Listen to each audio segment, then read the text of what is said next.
मुझे ज्ञात है रावण में असुर भाव उजागर हो रहे हैं। स्वर्ण लंका पाकर भी वो संतुष्ट नहीं हुआ। उसका बड़ा भाई होने के नाते मेरा कर्तव्य है कि मैं उसे सही शिक्षा दूं। अर्थात उसे सत्य का ज्ञान कराने के लिए हम उससे युद्ध करेंगे। अलकापुरी की सेना असुरों की शक्ति को कुचल कर रख देगी। तब मेरा अनुज सत्य से परिचित होकर असत्य का मार्ग छोड़ देगा। आक्रमण! अलकापुरी महाराज धन कुबेर की जय! दशानन लंकेश्वर रावण की जय! दशानन लंकेश्वर रावण की जय! जय! जय! अलकापुरी पति धन कुबेर की जय! जय!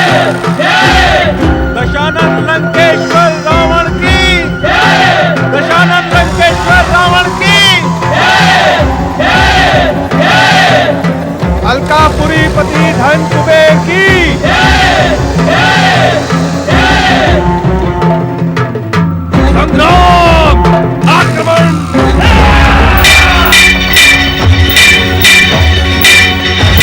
हमारी वरदानी शक्ति से भयभीत होकर कहां छुप गए हो भीरू कुबेर?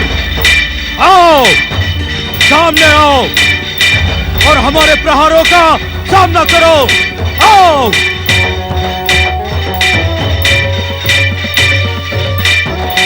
मेरे प्रहारों का सामना कर। निर्लज्ज रावण, तू किसी कृपा के योग्य ही नहीं। तुझे अपना छोटा भाई समझकर और तेरी उपलब्धियों से प्रसन्न होकर मैंने तुझे अपनी स्वर्ण लंका पुरस्कार में दी थी, किंतु तू किसी पुरस्कार के योग्य ही नहीं।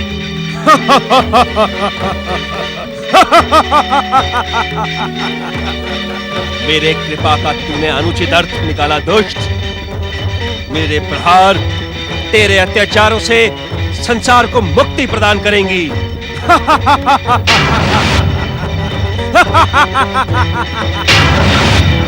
धन की आराधना करने वाले कुबेर शक्ति के उपासक रावण को चुनौती देने का दुस्साहस कर रहा है। आश्चर्य, घोर आश्चर्य। किंतु तुझे ज्ञात नहीं है, रावण का नाम सुनकर बड़े बड़े शूरवीर अपना अस्तित्व भूलकर रावण के चरणों में लौटने लगते हैं। अपने आप अपनी प्रशंसा ना कर अहंकारी रावण, मुझसे युद्ध कर। तुझे अपने दुस्साहस का फल इसी समय मिल जाएगा। तू मुझे दुस्साहस का फल चखाएगा? तू निर्बल भीरू कुबेर, यदि तू जीवित रहने का इच्छुक है तो अभी इसी क्षण अपना पुष्पक विमान मेरे चरणों में समर्पित कर मेरी जय जयकार कर। कदापि नहीं। तू कृपा और उपकार के योग्य ही नहीं। तू दुष्ट है और दुष्टता की भाषा ही समझेगा। मूढ़ बुद्धि रावण, मैं ये युद्ध तुझे दंडित करने के लिए नहीं, अपितु तुझे शिक्षित करने के लिए कर रहा हूं। ले, संभाल मेरा प्रहार।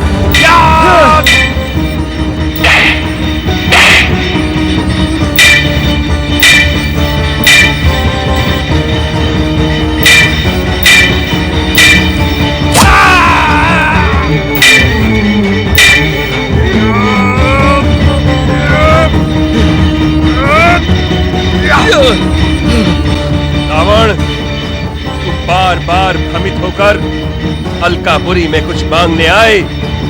इससे पूर्व मैं तुझे न्याय, नीति और मर्यादा का पाठ पढ़ाता हूं। काल से भी अधिक विकराल रावण अब तेरी मृत्यु का घंट कैसे बजाता है, देख।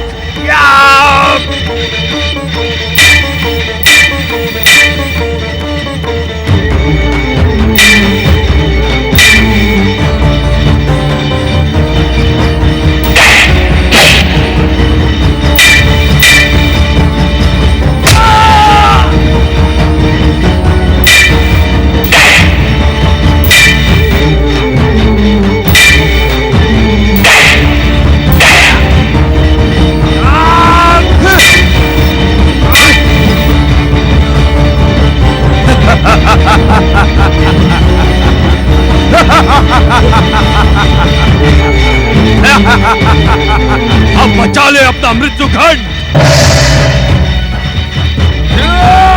सावधान रावण! अन्याय, अत्याचार और निर्लज्जता की भी एक सीमा होती है रावण। जिस बड़े भाई ने तुम्हें प्रोत्साहित करने के उद्देश्य से स्वर्ण लंका सहर्ष प्रदान की, उसकी हत्या का विचार कर अपने आप को स्वार्थी न बना। जा, लौट जा यहां से। क्षमा प्रार्थी हूं पितामह, किंतु इस समय मैं आपकी आज्ञा पालन करने में असमर्थ हूं। मैंने अपनी माता कैकसी को वचन दिया है कि मैं कुबेर का पुष्पक विमान प्राप्त किए बिना उन्हें अपना मुख भी नहीं दिखाऊंगा। ये तुम क्या कह रहे हो रावण? तुम्हारी माता केकसी मेरी भी माता है। उनको दिए हुए वचन की पूर्ति करना तुम्हारी भांति मेरा भी कर्तव्य है।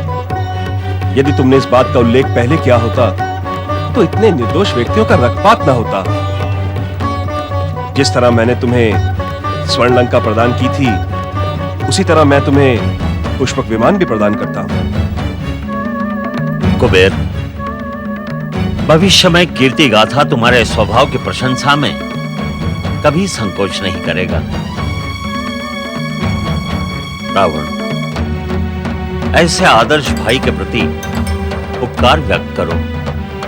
इससे तुम स्वयं गौरवान्वित हो और साथ ही मन में संकल्प करो कि अपने भाई के प्रति द्वेष नहीं रखोगे। पितामह, मैंने कुबेर को पराजित किया है। इसका अर्थ यह है कि मैंने इससे पुष्पक विमान अपने बाहुबल से प्राप्त किया है। यदि आप बीच में ना आते तो यह भीरू यमलोक में होता। दशानन लंकेश्वर की, दशानन लंकेश्वर की, दशानन लंकेश्वर की। विनाश काले विपरीत बुद्धि। स्वामी, विगत कई दिनों से एक प्रश्न ने मुझे व्यग्र कर रखा है। माँ का हृदय सदा अपने पुत्रों के कल्याण के लिए ही व्यग्र होता है। निश्चित ही यह व्यग्रता उसी भाव को लेकर उत्पन्न हुई होगी। अंतर्यामी, इस संसार में उत्पन्न होने वाले हर प्रश्न का उत्तर तो आप हैं। क्या मेरे मातृत्व की प्रशंसा कर आप मेरी व्यग्रता का शमन नहीं करेंगे? अवश्य देवी। तुम त्रेता के इस नवीन युग को लेकर चिंतित हो? हाँ स्वामी, क्या दैवी शक्तियाँ इस त्रेता युग में उतनी प्रभावशाली नहीं रहेंगी जितनी सतयुग में थी? देवी पार्वती, इस वर्तमान त्रेता युग और समाप्त हुए सतयुग में अंतर इतना ही है कि दैवी शक्तियां सतयुग में अधिक शक्तिशाली थी और असुर शक्ति का नाश करने में सक्षम थी। अर्थात इस त्रेता युग में दैवी शक्तियों की सामर्थ्य क्षीण हो जाएगी। हाँ पार्वती, पुण्यों के पृष्ठों पर पाप की उपस्थिति हो जाने के कारण दैवी शक्तियां आसुरी शक्तियों को पूर्ण रूप से समाप्त नहीं कर पाएंगी। इसका परिणाम क्या होगा स्वामी? युग परिवर्तन के कारण साधारण मानवों में भी आसुरी शक्तियों का प्रभाव दृष्टिगोचर होगा, जिसके परिणाम स्वरूप मानवों और असुरों में अंतर करना कठिन हो जाएगा। ये तो अत्यंत घातक स्थिति होगी स्वामी। स्थिति कितनी भी अधिक घातक क्यों ना हो पार्वती, अंत में विजय सत्य की ही होगी। जानती हो क्यों? क्यों स्वामी? क्योंकि हर युग के सहस्त्र व्यक्तियों के मध्य एक ऐसा व्यक्तित्व जन्म लेता है जो अपने कर्मों से संपूर्ण युग की धारा को मोड़ने में समर्थ होता है। व्यक्ति, व्यक्तित्व, इन दोनों में क्या अंतर है स्वामी? देवी पार्वती, व्यक्ति में ही व्यक्तित्व प्रकाशित होता है। यही कारण है कि यकायक इसमें अंतर करना संभव नहीं होगा। किंतु व्यक्ति तथा व्यक्तित्व दोनों ही भिन्न भिन्न हैं। अर्थात व्यक्ति सीमित है क्षणजीवी, अस्थाई तथा स्थूल, किंतु व्यक्तित्व सूक्ष्म है, असीम है। उसमें स्थायित्व की मात्रा अधिक होने के कारण व्यक्तित्व की धारा सदा प्रवाहमान रहती है। वो युगों युगों तक संसार को अपने कर्मों से प्रकाशित कर समाज का मार्गदर्शन करती है। आपकी प्रसन्नता इस बात का संकेत कर रही है कि आपकी चिंता का शमन हो गया। हाँ स्वामी, इस युग के एक व्यक्तित्व से मेरा साक्षात हो गया है। तुम जमदग्नि परशुराम की बात कर रही हो? हाँ स्वामी। निस्संदेह श्री हरि विष्णु का यह मानवीय अवतार युगों युगों तक संपूर्ण संसार को प्रकाशित तथा सुगंधित करता रहेगा। इस प्रसन्नता का एक कारण ये भी है स्वामी कि माँ तो अपने पुत्रों के कल्याण की चिंता ही करती है, किंतु पिता उसकी यथोचित व्यवस्था भी करता है। नारायण नारायण। ओम नमः शिवाय। प्रणाम माता। अहोभाग्य, आज भगवान भोलेनाथ और माता पार्वती के एक साथ दर्शन हुए, वो भी गहन चर्चा में लीन रहते हुए। नारद, तुम्हारे आगमन से चर्चा जीवंत हो उठती है। इस समय तुम्हारे आगमन पर हमें भी प्रसन्नता है। नारायण नारायण। माता, आपकी जीवित चर्चा को अधिक जीवंत करने के लिए मैं यहाँ एक जीवंत प्रश्न लेकर उपस्थित हुआ हूँ। नारद, इस समय तुम जो प्रश्न लेकर उपस्थित हुए हो वह हमें ज्ञात है, किंतु उस दुखद प्रसंग में जीवंतता कहां से उत्पन्न हो गई? क्षमा स्वामी, ये तो चर्चा परिचर्चा के विरुद्ध कार्य है। अर्थात आप तथा नारद सांकेतिक भाषा में बात करते रहे और मैं सूत्र जोड़ने का प्रयास ही करती रहूं। पार्वती, लंकेश्वर रावण ने अलकापति कुबेर को युद्ध में परास्त कर उसका पुष्पक विमान हस्तगत कर लिया है। उससे भी अधिक आश्चर्य यह है कि इस दुखद प्रसंग में भी नारद जीवंतता ढूंढ लाया। नारायण नारायण। भोलेनाथ, मेरा जीवंत प्रश्न यह है, विनम्र, सदाचारी, न्यायप्रिय एवं आपके परम भक्त कुबेर को दुष्ट दुराचारी रावण ने कैलाश के समीप ही पराजित कर दिया, परंतु आपने उसकी कोई भी सहायता नहीं की। अपने भक्त के साथ अन्याय करने वाले को आपने दंड नहीं दिया। नारद, अन्याय को उसके अन्याय का दंड अवश्य मिलेगा। यह प्रकृति का अटल नियम है। भोलेनाथ, यह कैसा दंड है? दुराचारी रावण का अहंकार सदाचारी कुबेर के पुष्प विमान को प्राप्त कर 7वें आसमान पर पहुंच गया।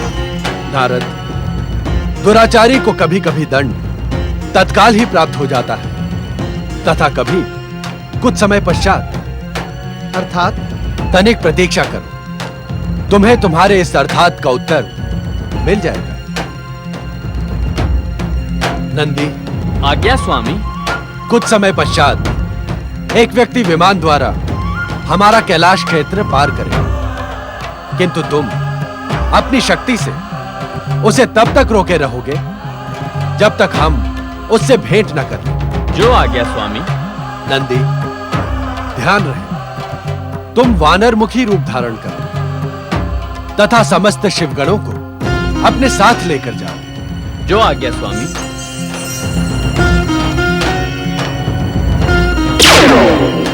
हर हर महादेव, हर हर महादेव, हर हर महादेव, हर हर महादेव, हर हर महादेव, हर हर महादेव, हर हर जय जय महादेव, शिवशंकर। जय जय शिव शंकर। अपने सदाचारी विनम्र बड़े भाई कुबेर से कृतज्ञता करने वाले रावण को हमसे मिलना ही होगा नारद, और यह मिलन वास्तव में विचित्र होगा।